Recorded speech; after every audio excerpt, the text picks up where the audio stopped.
특별히 교회는 이 성탄절을 교회 그 절기 가운데 아주 중요하게 여기는 그런 절기입니다. 그러면은 아마 여러분들 중에는 왜 교회는 성탄절 25일, 12월 25일 성탄절에 대해서 왜 그래 중요하게 여길까?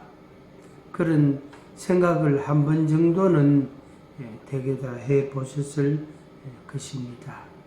그 이유를 오늘 여러분들에게 좀 짧은 시간이지만은 설명을 좀 드리고 싶습니다. 교회 생활을 하는 사람들도 때로는 막연하게 알고 있는 분들도 있고 또 그것을 제대로 알고 확실하게 알고 또 기뻐하고 즐거워하는 그런 분들도 있습니다. 또 당연히 그거에 대해서 별로 관심도 가지지 않고 또 잘 알지도 못하는 그런 분들도 있습니다. 그러면서 성탄트리나 캐롤송 이런 걸 들으면 예수님이 탄생하신 그런 성탄절이 됐구나 그런 생각을 하게 됩니다. 예수님의 탄생과 그 예수라는 이름의 권세에 대한 말씀을 드리려고 합니다. 먼저 첫 번째는 예수님의 탄생에 관한 이야기입니다. 저나 여러분들이나 우리 인생들이 태어난 것과 예수님의 탄생에는 차이가 있는가 하는 것입니다. 결론부터 말씀드리면 차이가 있습니다. 우리의 탄생, 우리의 출생은 한 남자와 한 여자, 그래서 아빠, 엄마죠. 아버지, 어머니가 사랑해서 그 사랑의 열매, 결실, 그걸로 우리들이 생긴 겁니다. 그래서 어느 날 아빠하고 엄마하고 만나서 사랑을 나눴는데 내가 생긴 거예요. 그 어째서 애들은 그런 이야기를 하죠. 내가 어떻게 해서 엄마하고 아빠하고 그래 생겼지? 이제 이렇게 묻는단 말이에요. 그러면은 아빠하고 엄마하고 사랑했으니까 네가 생겼지. 그럼 사랑하면 어떻게 하는데? 하면서 애들은 그런 질문들을 한단 말이에요. 그거는 좀 성장하면은 자연스럽게 배울 수 있고 들을 수 있고 또 알 수 있는 그런 내용입니다. 근데 우리들의 출생과 태어남과 존재라는 의미, 우리가 존재하고 있잖아요.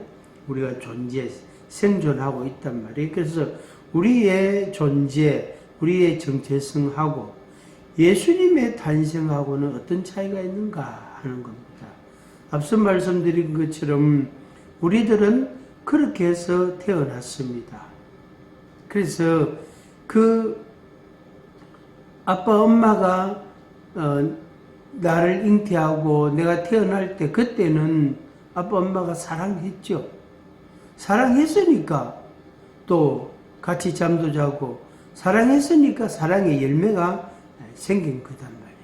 그래서 그 아이가 태어났을 때 얼마나 기뻐하고 사랑스러워하고 좋아하고 이뻐하고 그러잖아요. 그런데 이제 생활을 살다 보면 이런저런 일들로 인해서 또 다투기도 하고 갈등하기도 하고 또 이렇게 분쟁을 일으키기도 하고 또 눈물을 흘리기도 하고 그런 아픈 그런 상처의 경험들을 가지게 됩니다. 그러다 또 화해하고 또 이렇게 사랑하고 그러면 또 둘째가 생기고 또 살다가 또 어느 날 셋째가 생기기도 하고 그렇습니다. 그런데 예수님의 탄생은 근본이 다릅니다. 우리가 탄생한 것, 우리가 태어난 것은 예언된 게 아닙니다. 예를 들면 10년 전에 말이에요. 10년 후쯤 되면은 태어날 거다 이런 게 없었다면 전혀 없었죠. 만약에 그런 이야기를 하면은 말도 안 되는 소리다고, 그런 터무니없는 이야기가 어디 있냐고 그런 소리 당연히 하겠죠. 근데 예수님의 탄생에 대해서는 수백 년 전에 이미 예고가 됐단 말이에요. 처녀가 잉태하여 아들을 낳을 것이요 그 이름을 임마누엘이라 하리라. 처녀가 잉태하여 아들을 낳을 것이요 그 이름을 임마누엘이라 하리라. 여기 두 가지 중요한 포인트가 있습니다. 하나는 처녀가 잉태했다 하는 것하고, 그 다음에 임마누엘이라는 말하고, 이 두 가지입니다. 처녀가 잉태했다는 말은 무슨 말입니까? 이것은 우리의 상식이나 논리로서는 잘 이해하기 어려운 내용입니다. 어떻게 미혼 여성이, 아직 남자를 알지 못하는 미혼 여성이, 처녀가 어떻게 임신이 된단 말인가? 성경의 기록에 보면 마리아라는 여성, 젊은 여성이 임신을 했단 말이에요. 그 남편은 요셉인데 이 두 사람이 약혼을 하고 그렇게 말하자면 교제를 했는데 아직 두 사람이 동침하기 전, 아직 결혼 생활을 시작하기 전에 이미 마리아의 몸에 임신이 됐다, 잉태가 됐단 말이에요. 그것도 어느 날 이제 마리아가 생활하고 있는데 천사가 어느 날 와서 천사가 마리아에게 이야기를 해주고, 또 그 남편 된 그 요셉에게도 천사가 또 이야기를 해 주었습니다. 네 아내 데려오기를 무서워하지 말라. 그에게 잉태된 것은 성령으로 된 것이다. 이렇게 이야기를 했습니다. 천사는 하나님의 뜻을, 하나님의 계획을, 하나님의 하고자 하시는 말씀을 사람들에게 전해주는 그런 일꾼과 같은 그런 사명을 감당하고 있는 존재단 말이에요. 천사는. 그럼 마리아에게도 천사가 일러주었단 말이에요. 네 몸에서 네가 아들을 낳을 것이다. 이름을 예수라 하라. 이렇게 일러주었다. 그때 마리아가 얼마나 당황스럽고 놀랬겠습니까?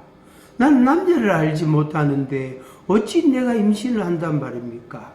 네 몸에 잉태된 것은 성령으로 됐다.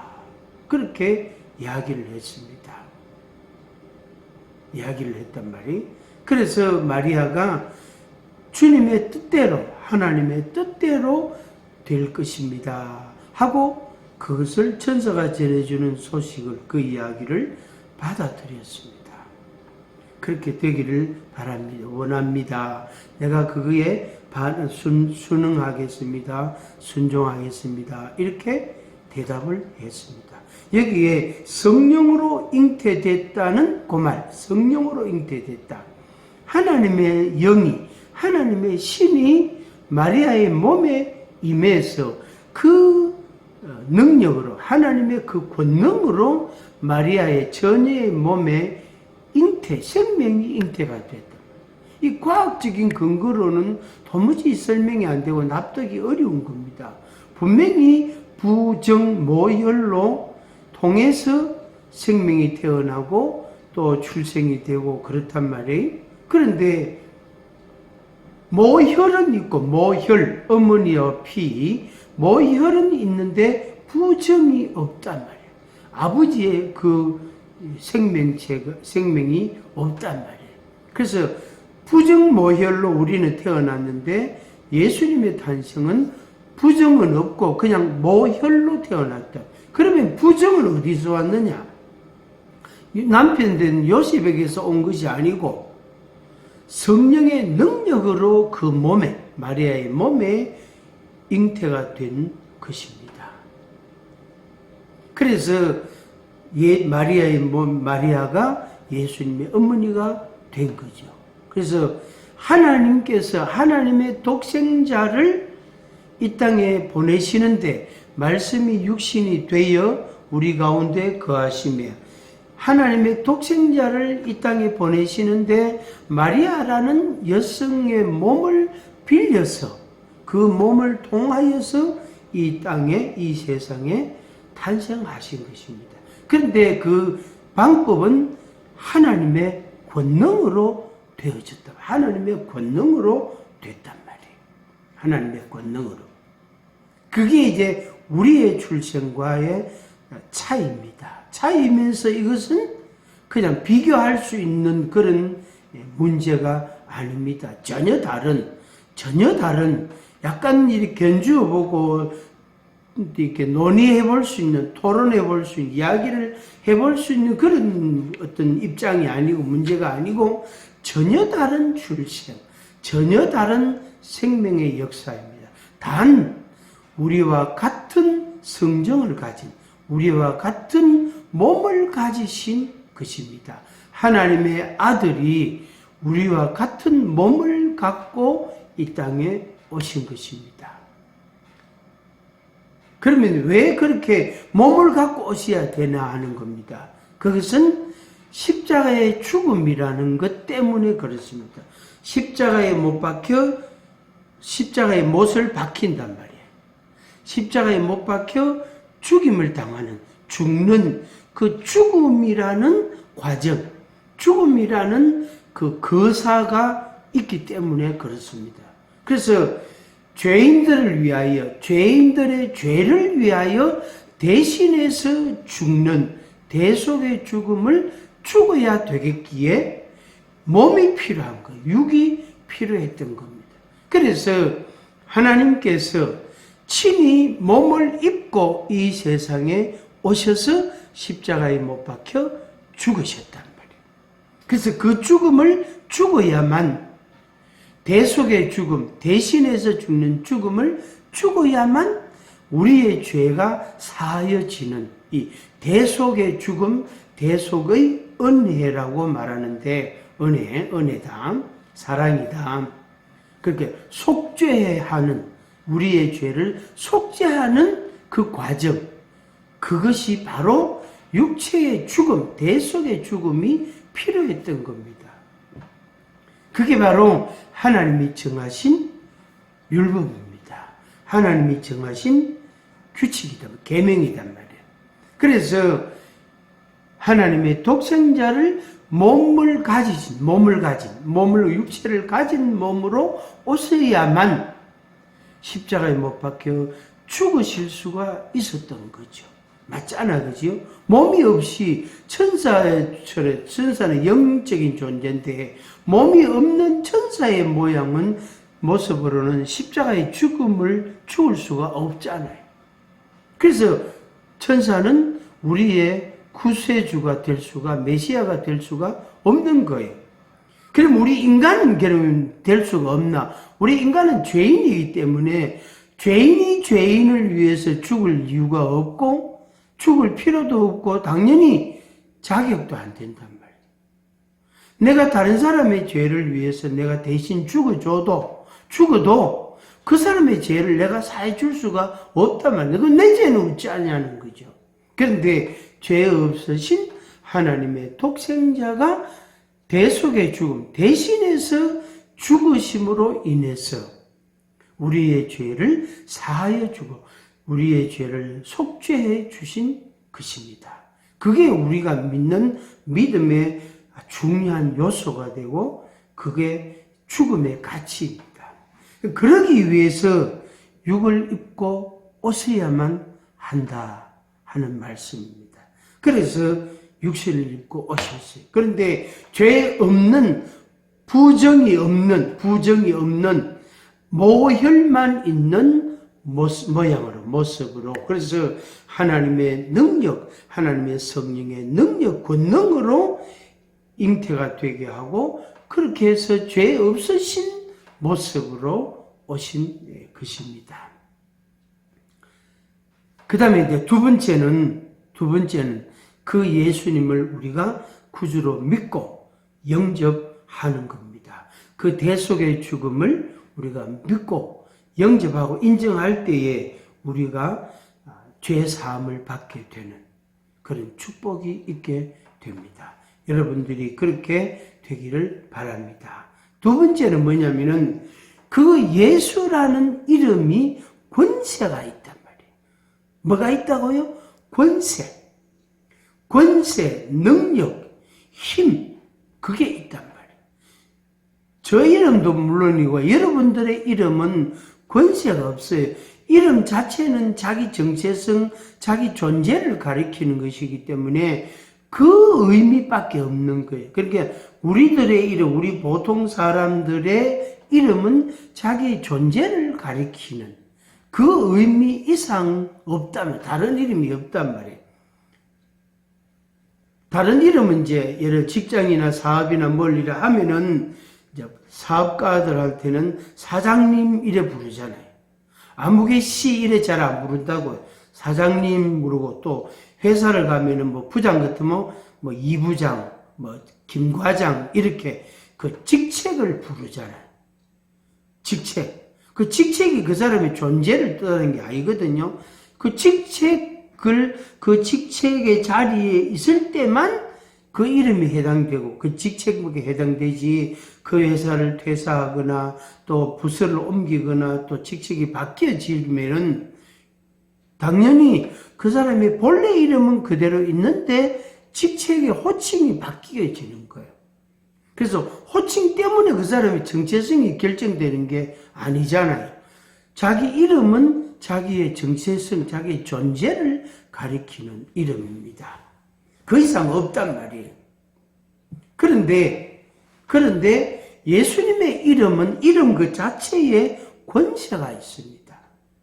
그 예수님의 이름의 뜻이 뭐냐면은 마태복음 1장 20절에 21절에 그렇게 기록되어 있는데 제가 요약해서 읽어드리겠습니다. 그에게 잉태된 자는 성령으로 된 것이라. 아들을 낳으리니, 마태복음 1장 21절입니다. 아들을 낳으리니 이름을 예수라 하라. 이는 그가 자기 백성을 그들의 죄에서 구원할 자이심이라. 그렇게 기록되어 있습니다. 한마디로 말하면 예수 이름이 구원이라는 뜻을 가지고 있다. 구원한다, 건진다, 살린다, 치료한다, 새롭게 한다, 이런 포괄적인 의미까지도 다 들어있습니다. 그래서 구원한다, 물에 빠진 사람을 건져낸다, 이런 의미처럼 구원한다는 의미가 그 예수라는 이름에 들어있단 말이에요. 그래서 예수라는 그 이름이 구원이라는 뜻이 있고 그 이름이 이제 권세를 가지고 있는 거예요.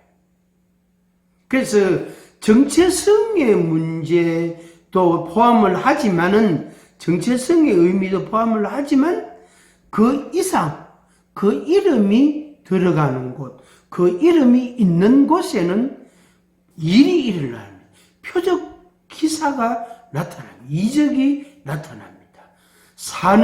죽은 자가 살아나는, 병든 자가 고침을 받는, 가난한 자가 부하여지는, 또 슬픈 자가 위로를 받고 기뻐하고 즐거워하게 되는, 괴로운 자가 노래 부르고 춤추게 되는, 이런 구원의 역사들이 일어나게 되는 거예요. 그게 예수 이름이라는 그 이름의 권세 때문에 그런 것입니다. 시청자 여러분, 예수님을 믿는다는 말은 예수님의 이름의 권세를 믿는다는 의미하고 이렇게 같습니다. 그걸 포함한단 말이에요. 그러니까 예수님을 믿는다, 이 말은 그 이름의 권세도 내가 믿는다는 의미를 가지고 있고, 또 실제로 그 예수를 믿을 때, 예수님을 내 구주로 내 마음에 인정하고 믿을 때에 그 이름이 권세가 있으니까 그 권세로, 이름의 권세로 말미암아 나에게서 변화가 일어나게 되어지는 겁니다. 그래서 누가복음 4장 17절, 18절, 19절, 또 이사야 61장 1절부터 3절 거기에 말씀에 봐도 비슷한 말씀이 있는데, 가난한 자에게 기쁜 소식이 전하여지고 슬픈 자를 위로하고 눌린 자를 놓아주시고 갇힌 자를 놓아주시고 자유케 해주시고, 그렇게 변화가 되는 거예요. 그게 넓은 의미로 구원한다는 말. 그 핵심적인 의미는 아까 말씀드린 죄의 결과, 죄의 삭시 사망인데, 사망에서, 그러니까 죄의 형벌에서, 사망에서, 그 사망이 있는 곳이 지옥인데, 지옥에서, 형벌에서 우리를 우리를 구원해 주시는 게 예수님을 믿음으로 얻어지는 은혜요, 축복이단 말이에요. 동시에 예수님의 이름을 믿을 때 그 이름의 권세가 우리를 자유하게 하고, 우리를 해방시키고, 우리를 부유하게 하고, 우리를 기쁘게 하고, 즐겁게 하고, 노래 부르게 하고, 춤추게 하고, 우리의 멍에를 꺾어주시고, 우리의 발목에 채워져 있는 사슬을 끌어주시고, 그래서 우리를 해방시켜 주시고 우리를 자유케 해주시는 은혜가 있게 되어지는 겁니다. 그래서 예수님의 성탄을 맞이해서 예수님의 성탄을 생각하면 할수록 그 믿음이 생기게 됩니다. 그래서 예수님은 우리의 구주시다.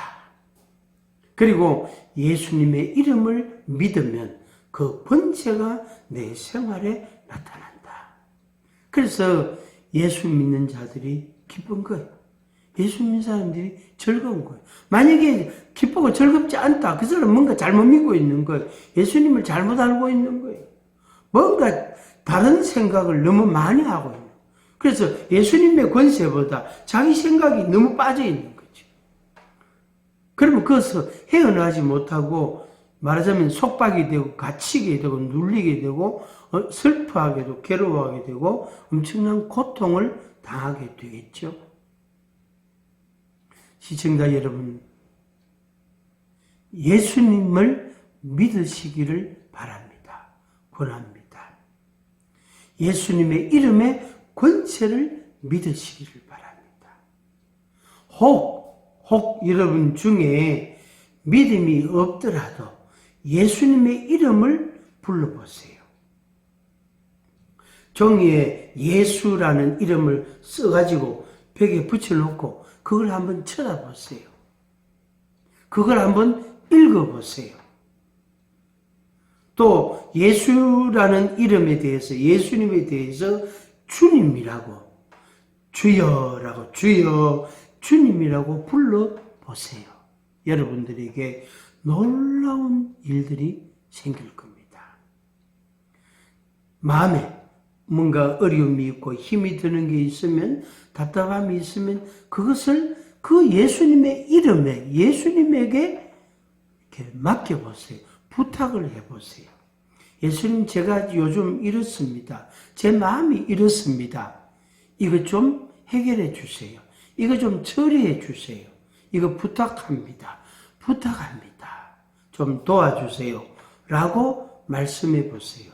여러분에게 놀라운 일들이 생길 겁니다. 저도 그런 것을 많이 해왔습니다.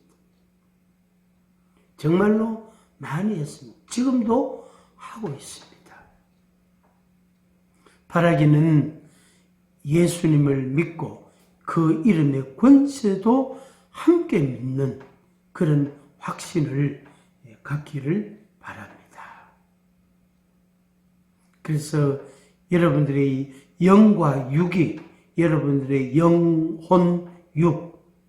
영혼육, 그 세 가지, 사실은 두 가지인데 기능적으로 세 개로 나눕니다. 영, 혼, 육, 영혼, 육. 여러분들의 영혼과 육체가, 삶이 그 예수님으로 인해서 정말로 명예롭고 영광스럽고 그리고 축복된 그런 은혜가 있기를